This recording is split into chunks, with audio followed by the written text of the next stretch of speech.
Kementerian Perhubungan mencabut aturan yang membatasi kapasitas penumpang pesawat terbang 70%. Kini bangku pesawat dibolehkan lagi diisi penuh tanpa ada jarak antar penumpang. Apa alasan Kemenhub mengeluarkan keputusan yang seolah melonggarkan protokol kesehatan meski pandemi belum berakhir? Lantas bagaimana dengan potensi resiko penularan COVID-19 jika kabin pesawat penuh penumpang? Inilah laporan utama pandemi, pesawat boleh penuh penumpang.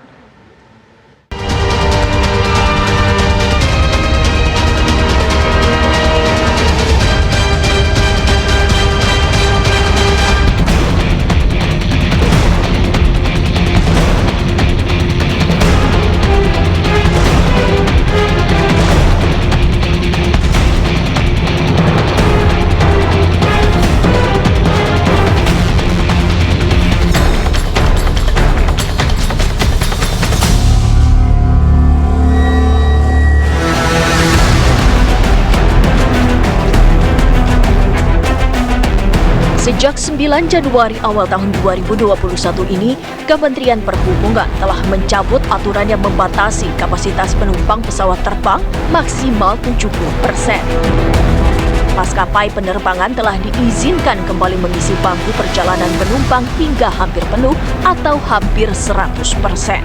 Karena pemerintah hanya mewajibkan setiap perjalanan pesawat menyiapkan 3 baris kursi kosong sebagai antisipasi karantina untuk penumpang yang terindikasi bergejala COVID-19. Sementara, baris bangku lainnya boleh diisi penuh penumpang tanpa ada jarak. Ya, sesuai dengan ketentuan Surat Edaran Nomor 3 Kementerian Perhubungan tentang petunjuk pelaksanaan perjalanan penumpang menggunakan transportasi udara, ketentuan mengenai kapasitas maksimal penumpang 70% ini memang tidak berlaku lagi. Ya. Namun demikian ini bukan berarti bisa diisi langsung 100% ya, karena masih dipersyaratkan adanya 3 baris kursi kosong, ya, 3 baris kursi kosong di dalam pesawat untuk menjadi tempat karantina sementara apabila ada penumpang yang menunjukkan gejala seperti pilek, batuk, demam gitu ya. Dengan aturan baru tersebut, benarkah tak akan ada resiko penularan virus COVID-19 di dalam pesawat? Apalagi pandemi belum usai dan penambahan kasus positif COVID-19 terus melahirkan rekor-rekor tertinggi mencapai belasan ribu orang setiap harinya. Salah satu cara untuk mengurangi risiko adalah protokol kesehatan, di mana intinya adalah physical distancing plus jaga jarak, plus pakai masker, plus cuci tangan, tidak satu-satu.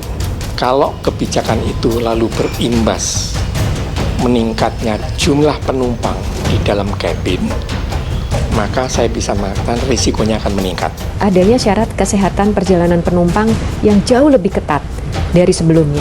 Seperti kalau ke Bali, itu syaratnya adalah harus bisa menunjukkan dokumen hasil rapid test antigen itu yang berlaku 1 kali 24 jam atau dokumen hasil PCR test dengan hasil negatif yang berlaku 2 kali 24 jam.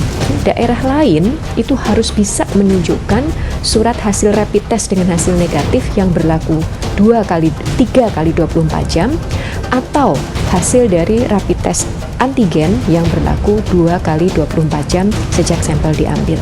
Jadi syaratnya sudah jauh lebih ketat untuk syarat kesehatannya, dan ini merujuk kepada Surat Edaran Satgas Nomor 1 tahun 2021 tahun 2021. Kementerian Perhubungan tampaknya sudah punya penghitungan sendiri atas kebijakan yang mereka gulirkan. Namun, aturan baru yang seolah melonggarkan protokol kesehatan yang tengah digencarkan pemerintah itu tetaplah memicu kekhawatiran akan potensi penularan COVID-19 di dalam kabin pesawat. Kita harus tahu bahwa beda antara kabin pesawat dengan kabin kendaraan umum yang ada di darat ataupun di laut. Kabin pesawat itu adalah betul-betul ruangan yang sirkulasinya tertutup, sehingga mekanisme ataupun perangkat yang ada di dalam pesawat tadi itu harus betul-betul aman dan berbeda. Karena kalau pakai kendaraan umum, selama jendela dibuka terjadi sirkulasi udara, maka risikonya akan berkurang. Tapi kalau di dalam kabin pesawat di mana ruangan itu tertutup, maka sangat tergantung pada filter di sirkulasi pesawat tadi. Karena kita tetap beranggapan bahwa udara di dalam kabin itu udara yang berada dalam ruang tertutup. Dan ini berbeda risikonya dibandingkan dengan udara ruangan di mana ada aliran udara. Dengan kebijakan ini, kami menganggap ini hal yang kontraproduktif dengan upaya pencegahan COVID-19. Karena kita secara keseluruhan, baik pemerintah dan masyarakat, sedang mengkampanyekan 3M, ya, memakai masker, mencuci tangan, dan menjaga jarak. Tapi justru dengan kebijakan Menteri Perhubungan tidak ada lagi jaga jarak. Oleh karena itu kita meminta agar kebijakan ini ditinjau ulang dengan beberapa pertimbangan. Pertama, aturan dari Menteri Perhubungan sendiri menurut Permen, ya, Peraturan Menteri Perhubungan nomor 41 tahun 2020 dan juga Peraturan Menteri nomor 18 tahun 2020 masih mengharuskan bahwa setiap operator transportasi harus menerapkan protokol kesehatan, salah satunya adalah dengan menjaga jarak antar penumpang.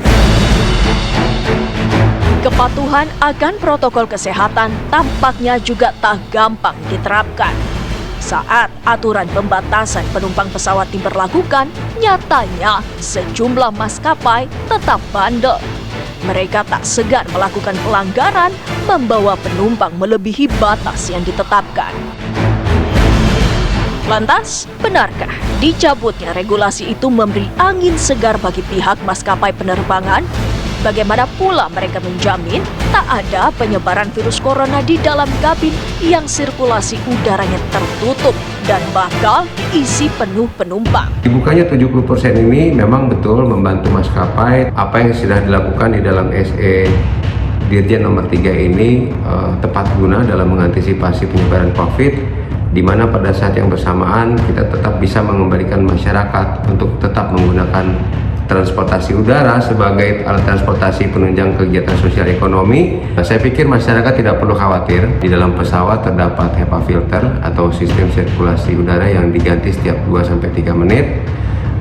Mungkin kita bisa membayangkan kalau kita melakukan kegiatan penerbangan tersebut, hampir jarang rasanya kita bisa menyium bau toilet, itu karena disebabkan sistem filtrasi yang cukup baik.